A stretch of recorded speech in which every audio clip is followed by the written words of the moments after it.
মাত্র 10 ওভার খেলেই মাঠ ছাড়লেন মোহাম্মদ সামি। কি ঘটেছিল আসলে? কেন আম্পায়ারের সঙ্গে তর্কে জড়ালেন ঋষভ পান্ত? মাঠে তৈরি হলো চরম বিভ্রান্তি। নমস্কার, আপনারা দেখছেন আইপিএল বাজ। আজকের বড় খবর, লখনৌ সুপার জায়ান্টস বনাম সানরাইজার্স হায়দ্রাবাদ ম্যাচে ঘটল এক চাঞ্চল্যকর ঘটনা। হায়দ্রাবাদের বিরুদ্ধে দুর্দান্ত বল করেছিলেন শামি। মাত্র 4 ওভারে 9 রান দিয়ে তুলে নেন 2টি গুরুত্বপূর্ণ উইকেট। সবকিছু ঠিকঠাক চলছিল, কিন্তু সমস্যা শুরু হয় তার স্পেল শেষ হওয়ার পরেই।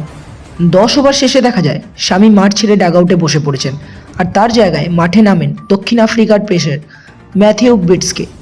এতেই তৈরি হয় বড়সড় বিভ্রান্তি।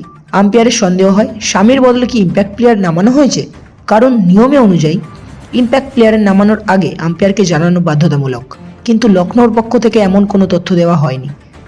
এরপরেই শুরু হয় তর্ক। অধিনায়ক ঋষভ পান্ত সরাসরি আম্পায়ারদের বোঝাতে থাকেন বিটসকে ইম্প্যাক্ট প্লেয়ার নয়, শুধুই পরিবর্তিত ফিল্ডার হিসেবে নেমেছেন।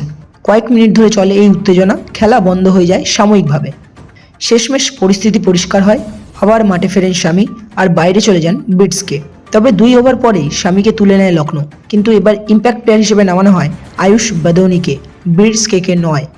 অর্থাৎ এই ম্যাচে 3 বিদেশি নিয়েই খেলল লখনৌ, কিন্তু শামিকে ঘিরে এই বিভ্রান্তি ইতিমধ্যেই সোশ্যাল মিডিয়ায় ভাইরাল। আপনার মতে এটা কি আম্পায়ারের ভুল, নাকি লখনৌ টিমের কমিউনিকেশন গ্যাপ? কমেন্ট করে জানান। ভিডিও ভালো লাগলে লাইক, শেয়ার আর সাবস্ক্রাইব করতে ভুলবেন না।